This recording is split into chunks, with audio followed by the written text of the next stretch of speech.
Baiklah, selamat sore semuanya. Perkenalkan, nama saya Krisnayanto.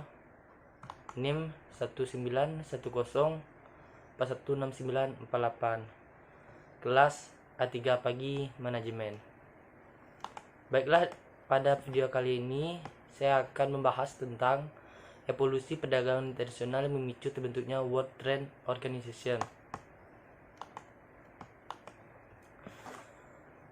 Yang pertama, kita akan membahas tentang pengertian WOT. WOT adalah singkatan dari World Trade Organization alias Organisasi Perdagangan Dunia. Jika tidak ada WTO, maka akan memicu banyak konflik antar negara. Seperti yang sudah dijabarkan di atas bahwa fungsi utama dari WTO adalah untuk mengatur sistem perdagangan politik luar negeri antar negara. Untuk bisa merealisasikan hal tersebut dalam berbentuk konkret, maka dibuatlah perjanjian perdagangan di mana WTO akan mengikat seluruh anggota dengan perjanjian tersebut untuk mengatasi setiap perdagangan antar negara. Tujuan dari WTO adalah mewujudkan perdagangan bebas, mendorong arus perdagangan antar negara dengan mengurangi tarif dan hambatan pada perdagangan internasional. Sebelum mengenal lebih dalam, kita akan membahas sejarah berdirinya WTO, Organisasi Perdagangan Dunia.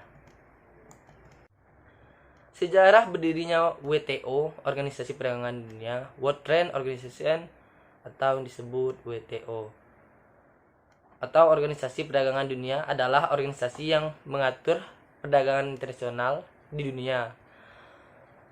Berdirinya WTO pada tanggal 1 Januari 1995. Namun sejarah WTO sudah jauh sebelum itu. WTO merupakan penerus dari General Agreement on Tariffs and Trade, yaitu GATT, yang dibuat pada tahun 1947. GATT merupakan perjanjian yang terbentuk lantaran International Trade Organization, yaitu ITO, yang diusung Amerika Serikat dan sekutu gagal didirikan. Perjanjian GATT merupakan salah satu-satunya perjanjian utama yang mengatur perdagangan internasional sampai WTO terbentuk. Perjanjian GATT terus diperluas dengan tambahan pengaturan, interpretasi, dan keputusan Dewan. Sistem GATT berkembang selama 47 tahun dan menjadi landasan perdagangan global yang melibatkan sekitar 130 negara. Pendirian WTO berawal dari negosiasi Uruguay-Ron atau putaran Uruguay pada tahun 1989 hingga 1994 dan perundingan antar negara GATT pada 1 Januari 1995. WTO resmi berdiri. Lahirnya WTO sekaligus menandai reformasi perdagangan internasional tersebar sejak Perang Dunia Kedua. Pembentukan WTO memiliki sejumlah tujuan dan peran berikut. Tujuan pembentukan WTO: yang pertama, untuk mendapatkan dan menegakkan aturan perdagangan internasional. Yang kedua, untuk menyediakan forum negosiasi dan pemanfaatan liberalisasi perdagangan. Yang ketiga, untuk menyelesaikan sengketa perdagangan. Yang keempat, meningkatkan transparansi perdagangan dan proses pengambilan keputusan. Yang kelima, untuk bekerjasama dengan lembaga ekonomi internasional yang terlibat dalam manajemen ekonomi global. Dan yang terakhir, yang keenam, untuk membantu negara berkembang mendapatkan manfaat penuh dari sistem perdagangan global.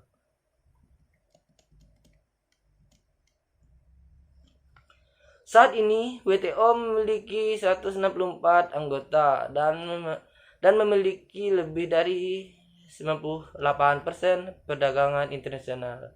Jika GATT fokus pada perdagangan barang, maka WTO juga mencakup perdagangan barang, perdagangan jasa, dan kekayaan intelektual. WTO juga membuat prosedur baru untuk menyelesaikannya, sengketa dagang. Pengambilan keputusan WTO dilakukan berdasarkan konsensus oleh seluruh anggota WTO. Badan tertinggi WTO adalah Konferensi Tingkat Menteri, atau disebut dengan KTM, yang digelar setiap 2 tahun sekali. WTO juga memiliki sejumlah koalisi seperti G7, G20, dan G33. Tujuan dan fungsi WTO.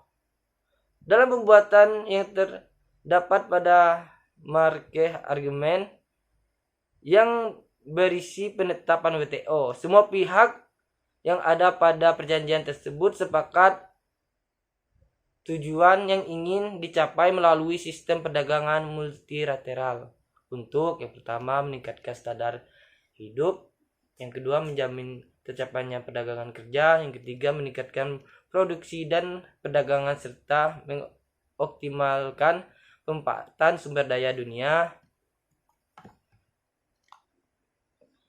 Sedangkan yang menjadi fungsi utama dari WTO adalah sebagai forum bagi para anggotanya untuk melakukan perundingan perdagangan serta mengadministrasikan semua hasil perundingan dan peraturan perdagangan internasional. Selain itu, fungsi WTO adalah diantaranya memiliki 8 fungsi. Yang pertama, mengatur perjanjian antar negara dalam perdagangan. Yang kedua, mendorong arus perdagangan antar negara dengan mengurangi dan menghapus berbagai hambatan yang dapat mengganggu kelancaran arus perdagangan barang dan jasa, memfasilitasi perundingan dan menyediakan forum negosiasi yang lebih permanen.